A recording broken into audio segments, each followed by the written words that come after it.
practical handbook on that. We should make cross-border payments definitely quicker, cheaper, and safer. And last but not least, we discussed, obviously, among central bankers, monetary policy and global economy. And here I link it directly to what you said, Roland.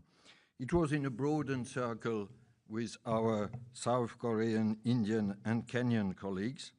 We obviously face a diversity of situations. Let me stress from an economic standpoint that there are two supply shocks happening at global level at present. An energy supply shock, obviously, linked to the conflict and negative for most jurisdictions, but a positive supply shock on artificial intelligence. And the combination of these two shocks is different from one jurisdiction to another. But that said, we discussed, obviously, the increasing uncertainty increased by the ongoing conflict in the Middle East. It heightens risk, as you said, to both growth and inflation. We discussed heightened volatility on sovereign bonds market. It has several reasons. The uncertainty I just mentioned, including political uncertainty in some jurisdictions, some questions on fiscal policies, but let us be clear, fears of inflation. And this is for us, central banks. So we reaffirm strongly our collective commitment to monetary policy, ensuring price stability and anchoring inflation at target for the medium term. And this is a strong collective commitment. You will see it in the communiqué. Monetary policy will remain data dependent, and we are closely monitoring what we call the second round effect on core inflation, on inflation expectations, and on economic activity. We are ready to act as much as necessary. The precise answer clearly belongs to each central bank and each jurisdiction. And I will stop there and will answer your questions. Can you tell your... Et évidemment, les questions en français sont les bienvenues. Et merci. on répondra en français. Georges de la Ligue du Politico, du coup je vais poser ma question en français. Vous avez évoqué, monsieur le ministre, des discussions franches, directes et parfois difficiles. Je me demandais si les réunions de hier et d'aujourd'hui ont été l'occasion de rappeler pour les Européens le fait que la guerre au Moyen-Orient doit se terminer au plus vite et de parler du fait que les conséquences économiques se feront sentir davantage en Europe. Merci beaucoup. Je pense qu'il n'y a pas que les Européens qui pensent ça. Nous pensons tous qu'elle doit se terminer au plus vite. On est engagés dans un conflit difficile. Nous sommes évidemment tous convaincus que l'Iran ne doit pas avoir accès à la bombe atomique, que les enjeux balistiques doivent être traités. Et tout ça, je dirais, je le laisse à mes collègues qui s'occupent de géopolitique. Mais nous sommes tous évidemment conscients que le plus tôt on ouvrira le détroit d'Ormuz, le plus tôt ce nœud économique d'un conflit géopolitique sera tranché, le mieux on se portera tous. Mais je l'ai dit, je vous le répète, ça ne se fera pas à n'importe quel prix, et notamment au prix de je ne sais quel péage qui contreviendrait de manière flagrante au droit international. Voilà, on fait face à une réalité, on est un monde avec lequel on vit, et on fait tout pour, en collectif, s'assurer que les conséquences économiques de ce choc sont les plus limitées possibles, et notamment, j'insiste là-dessus, pour les plus vulnérables, parce que ça a été notre focus depuis 2 jours et ça le reste. Bonjour, Monsieur le Ministre. Juste une question en anglais. Ross Cullen from Channel News Asia. You said that you were aligned with your G7 colleagues that Russia must not benefit from the war in Ukraine. The United States has announced another waiver of sanctions on Russian oil. Do you agree with that extension of the waiver if you're aligned with your G7 colleagues? And separately also on your discussions with Mr. Bessent, did you call again with him for the reopening of the Strait of Hormuz? And did you get any sense from the United States delegation of their next moves in terms of the conflict?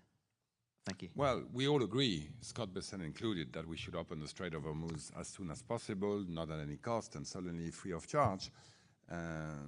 he's given us a bit of an update on the state of the conversation. One of the beauties, and I know it's frustrating for some of you guys of the G7, and that not everyone we say necessarily comes out of the room. I was talking to someone who was involved in G7 a long time ago, who said to me that at first, G7 was a meeting behind closed doors with 7 leaders, no staff, no agenda, no note-taking. I mean, we've gone much further, and we're now having a press conference exchanging with you on what we've said and the outcome. We have a communique. There's tons of work being done. There's still conversations that are not going to come out because this is the beauty of the exercise. On the waiver on Russian oil, this is certainly not a G7 decision, so I'll let you ask Scott Besson why and how they decided to do that. But I can tell you that the willingness of the G7 to keep on putting pressure on sanctions on Russia was unanimous, and that nobody wants Russia to have a windfall profit of what's going on in the Middle East. Lee Thomas from Reuters.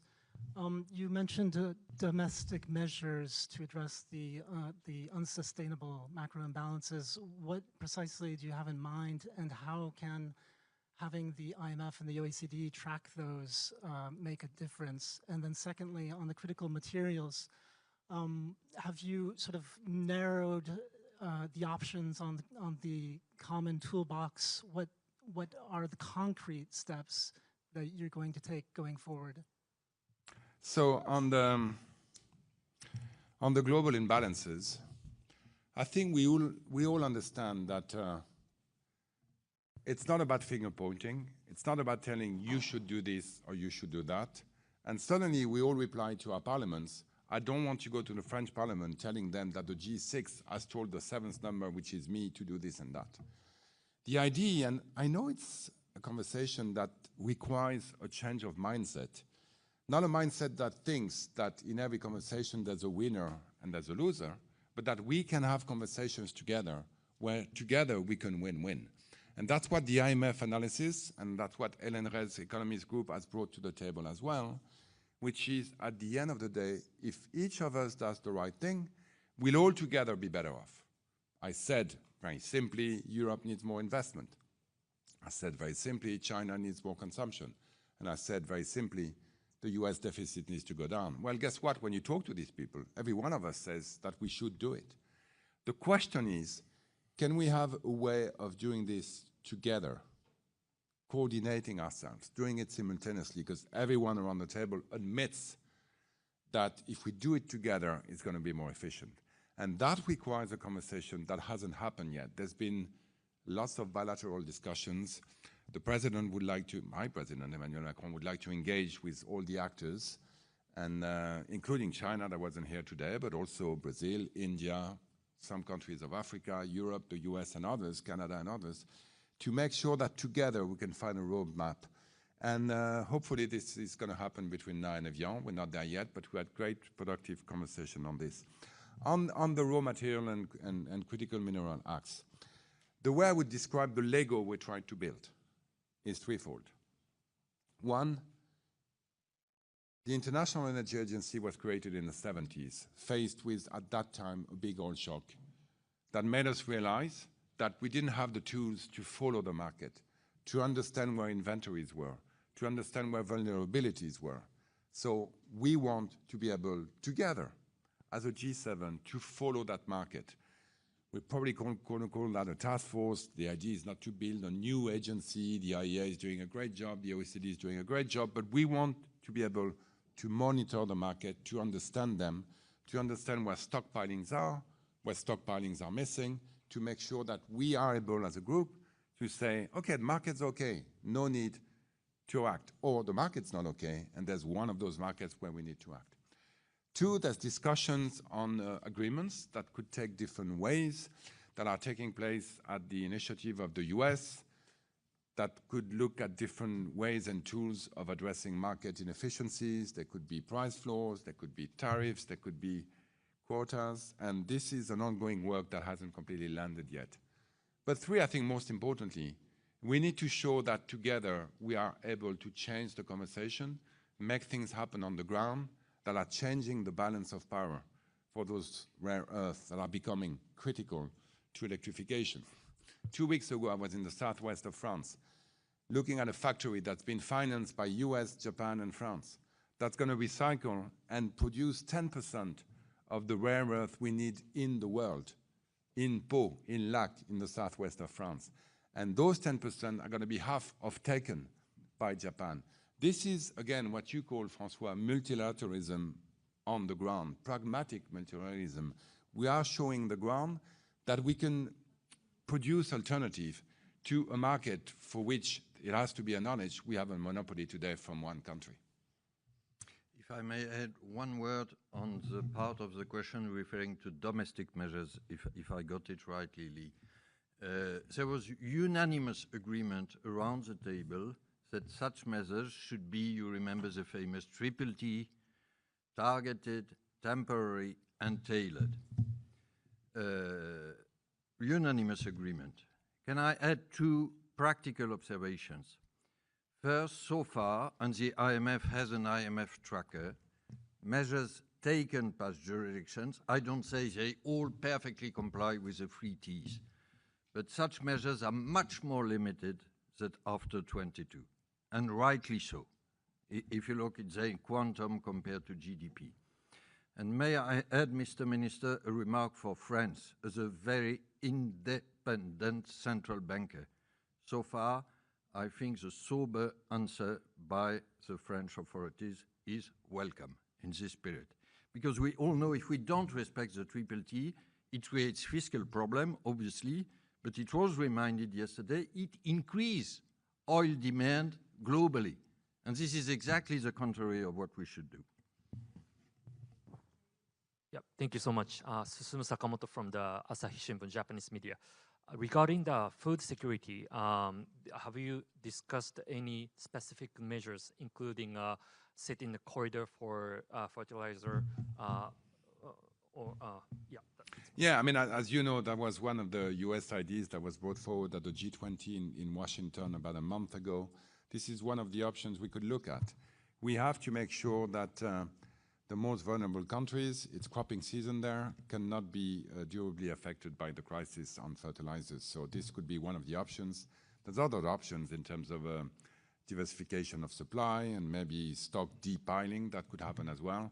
But we certainly are willing to do whatever it takes to make sure that no food crisis is coming after this Gulf War. Yeah, oui. Romain Tardino, pour Journal spécial Société. Bonjour Monsieur le Ministre, bonjour Monsieur le Gouverneur. J'ai une question pour vous. En fait, il y a 2 semaines, vous disiez que le kérosène n'allait pas être à risque. Le conflit s'enlise. Qu'en est-il aujourd'hui? J'ai la même réponse qu'il y a 2 semaines. Heureusement, on suit les choses évidemment de très près, mais quand on regarde le marché du kérosène en Europe, en France singulièrement, puisque c'était la réponse à une question qui m'était posée il y a 15 jours à l'occasion de l'évocation de la saison touristique de cet été. Le fait qu'on ait augmenté nos capacités de raffinage, le fait qu'on ait diversifié nos approvisionnements, notamment en provenance des États-Unis, qui eux-mêmes ont augmenté leur production de kérosène, fait que nous sommes confiants sur notre capacité collective cet été à s'assurer que les avions puissent voler en France, de France et vers la France. Yeah. Bonjour, Mathilde Demi, France Inter. 2 questions pour chacun d'entre vous. Monsieur le ministre, je veux bien que vous repreniez en quoi cette réunion du G7 va permettre de temporiser les conséquences de la crise actuelle pour nos sociétés.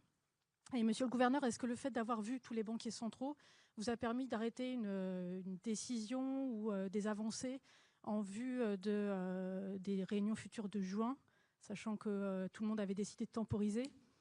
Et puisque vous parliez d'indépendance tout à l'heure de la Banque centrale, petite question franco-française, puisque les députés socialistes ont choisi de ne pas soutenir Emmanuel Moulin en commission. Est-ce que vous pensiez que votre succession serait si compliquée? Merci. Tu veux commencer? Oh non, non, honneur au ministre. Bon, face à une crise globale, le G7 a une fois de plus montré son intérêt.